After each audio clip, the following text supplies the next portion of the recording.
ಇಂದೇ ಡೌನ್ಲೋಡ್ ಮಾಡಿ ಮತ್ತು ನಿಮ್ಮ ನೆಚ್ಚಿನ ಶೋಗಳನ್ನ ಆನಂದಿಸಿ. ಮುಂದಿನ ಫ್ಯಾಮಿಲಿನ ಕರೆಯುವಂತ ಸಮಯ. ನಾ ನಿನ್ನ ಬಿಡಲಾರೆಯಿಂದ ಸಾರಾ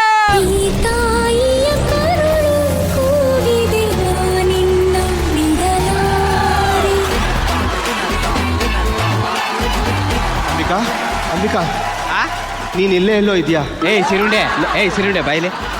ಅಲ್ಲ ಕಳ, ನೀನ್ ಹೆಂಡ್ತಿನ ಕರ್ಕೊಬಂದ್ ಅಲ್ಲಿ ಕೂರಿಸ್ಬಿಟ್ಟು ನನ್ನ ಹೆಂಡ್ತಿ ಎಲ್ಲಿ ಅಂಬಿಕಾ ಅಂದ್ರೆ ಎಲ್ಲಿಂದ ಕರ್ಕೊಬರೋಣ? ರಂಜಿತಾ ಅಲ್ಲ, ಅಂಬಿಕಾ. ಶರತ್. ಶರತ್ತ? ಈ ನನ್ನ ಮಗ 2 ನಿಂಬೆ ನಿಂಟ್ಬಿಟ್ಟು ಮಾಡಿರೋ ಶರ್ಬತ್. ಶರತ್ ಅವ್ರು ಎಲ್ಲಿ ಎಲ್ಲಿ ಎಲ್ಲಿ ನೋಡೋ ಶರತ್ ಅವ್ರು ಹೆಂಗಿದ್ದಾರೆ? ಯಾರು ನೋಡುತ್ತಾ ಇದೆಯಾ? ನನ್ನ ಹೆಂಡತಿ ಅಂಬಿಕನ್ನ. ಅಂಬಿಕಾ? ಲೋ, ನಿನ್ ಹೆಂಡತಿ ಅಂಬಿಕಾ. ಸಾರಿ ಶರತ್ ಅವ್ರೆ, ನಾನು ಸೀರುಂಡೆ ಅನ್ಕಡೆ ಮಾತಾಡ್ಬಿಟ್ಟೆ. ಶರತ್ ಅವ್ರೆ ಸಾರಿ. ಶರತ್ ಅವ್ರೆ, ನಿಮ್ ಅಂಬಿಕಾ ಸಿಗ್ತಾರ ಇಲ್ವೋ ನಂಗೆ ಗೊತ್ತಿಲ್ಲ. ಆದ್ರೆ ದಿಲೀಪ್ ಅವ್ರ ಹೆಂಡತಿ ಅಂಬಿಕಾ ಟಾಕ್ ಬ್ಯಾಕ್ ಹಾಕೊಂಡು ಓಡಾಡ್ತಾರೆ. ಅವ್ರು ಬೇಕಾದ್ರೆ ಸಿಗ್ತಾರೆ ನೋಡು ಎಲ್ಲಾರ. ಆ ಅಂಬಿಕಾ ಬೇಡಪ್ಪ, ಫೋನ್ ಮಾಡಿ ಟಾರ್ಚರ್ ಕೊಡ್ತಾರೆ. ಎಷ್ಟು ಗಂಟೆ ಬತ್ತಿ ಅಂತ. ಬೇಡ, ನಾನು ಅಂಬಿಕಾ ಬೇಕು. ಸರ್ ಊಟಕ್ಕೆ ಬಂದಿದ್ದೀರಾ? ಫಸ್ಟ್ ಊಟ ಮಾಡ್ಕೊಂಡು ಹೋಗಿ. ಇಲ್ಲ, ಅಂಬಿಕಾ ನೋಡ್ಕೊಂಡ್ ಬಂದಿದ್ದೀನಿ. ಅಂಬಿಕಾ ಇಲ್ಲೇ ಎಲ್ಲೋ ಇದ್ದಾಳೆ.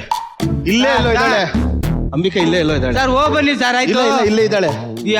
ಏನ್ ಸರ್ ಆಗಿದೆ ನಮ್ ಸೀರಿಯಲ್ಗಳಿಗೆ? ಅವ್ರು ನೋಡಿದ್ರೆ ಅವ್ರ ಹೆಂಡತಿ ಹುಡುಕ್ತಾರೆ, ಇವ್ರು ನೋಡಿದ್ರೆ ಇವ್ರ.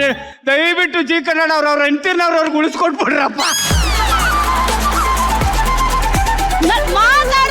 ಮಾತಾಡಿದ್ರೆ ನೋಡು ಸೀನಾ.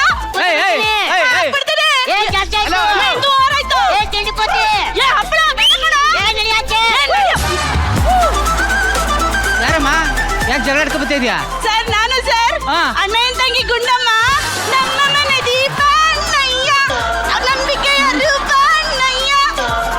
ನಿಧಾನ ಸ್ಟೇಜ್ ಅವಾರ್ಡ್ ಬೇಕಿದು. ಎಲ್ಲಿ ತಂಗಿ? ಅಬ್ಬಾ ಜಿ ಕನ್ನಡ ಇದೊಂದೇ ಕಣ್ರಿ ಕರೆಕ್ಟ್. ಸೂಪರ್. ಏಮ್ ಅಕ್ಕ ತಂಗಿದ್ದೀರಾ?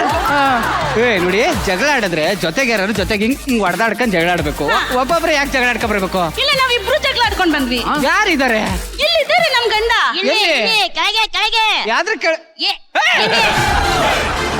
ಯಾರು ಇವನು?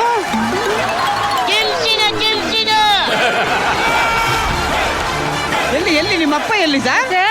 ಓ ಅಮ್ಮ, ನನ್ನ ಮುದ್ದು ಸೊಸೆ. ಓ ನಮಸ್ಕಾರ, ಎಲ್ರು ಹೆಂಗಿದ್ದೀರಿ? ಇವತ್ತು ನನ್ನ ಮಗ ಸೊಸೆದು ಫಸ್ಟ್ ನೈಟು ಹೊಸ ಮಂಚ ಮಾಡ್ತಿದ್ದೀನಿ. ಫಸ್ಟ್ ನೈಟ್ ಫುಲ್ ಜೋರ. ಸರ್ ಬನ್ನಿ ಇಲ್ಲಿ. ನೀವು ಮಂಚ ಮಾಡ್ಸೋದು ನಿಮ್ ಸೊಸೆ ಕೂತ್ಕೊಂಡ್ ಮುರಿದು ಹಾಕದ್ ಬರೀ ಇದೆ ಆಯ್ತು. ಫಸ್ಟ್ ಅವ್ರಿಬ್ಬರನ್ನ ಸರಿ ಮಾಡಿ ಸರ್, ಆಮೇಲೆ ಫಸ್ಟ್ ನೈಟ್ ಮಾಡೋರಂತೆ. ಏನ್ ಸರ್ ಹಿಂಗ್ ಮಾತಾಡ್ತೀರಿ? ಈ ಸರಿ ಸಿಮೆಂಟ್ ಇಟ್ಟಿಗೆ ತಂದು ಫುಲ್ ಜಗಲಿ ಮಾಡ್ತಿದ್ದೀನಿ. ಮಂಚ ಮುರಿಯಲ್ಲ, ಜಗಲ್ಲ ಬಗಲ್ಲ ಸರ್. ಈ ನನ್ನ ಮಗ ಏನ್ ಮಂಚ ಮಾಡ್ಸವನೋ ಇಲ್ಲಾಂದ್ರೆ ಸಮಾಧಿ ಮಾಡ್ಸವನಂತ. ಹಬ್ಬದ ದಿವಸ ಅನುಶ್ರೀ ಅವರು ಹೋಳಿಗೆ ಊಟ ಮಾಡ್ಸಿದ್ದಾರೆ. ಫ್ಯಾಮಿಲಿ ಸಮೇತ ಹೋಗಿ ಊಟ ಮಾಡ್ಕೊ ಬನ್ನಿ ಸರ್. ಸುಮ್ನೆ ಇರಿ ಸರ್, ಮದ್ವೆಗೆ ಊಟ ಕರ್ಲಿಲ್ಲ ನಮ್ಮನ್ನ. ಅದಕ್ಕೆ ಹೋಳಿಗೆ ಊಟ ಹಾಕ್ತಾರೆ ಅಂತ ಸುಮ್ನೆ ತಲೆ ತಿನ್ಬೇಡ. ಕರ್ಕ ಹೋಗ್ರಿ ನಿಮ್ಮ